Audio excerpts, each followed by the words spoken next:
Presidenti i Ukrainës Volodymyr Zelensky njoftoi se ka zhvilluar një bisedë telefonike me kryeministrin e Shqipërisë Edi Rama. Ai ka shkruar në rrjetin social X se ka informuar mbi sulmet e fundit ruse me raketa e dron, derisa tha se duhet presion i fortë mbi Rusinë për ta ndaluar. Zelensky njoftoi se e ka ftuar për të marrë pjesë në samitin Ukrainë-Europë Jug lindore.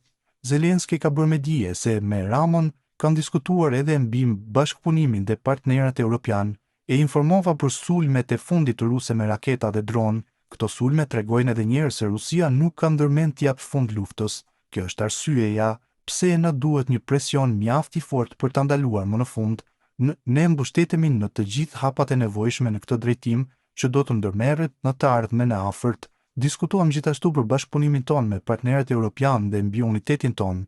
E ftova kryeministrin të marrë pjesë në samitin Ukrainë-Europë Jug lindore dhe Shqipëria do ta përfaqësojë, ka shkruar presidenti i Ukrainës.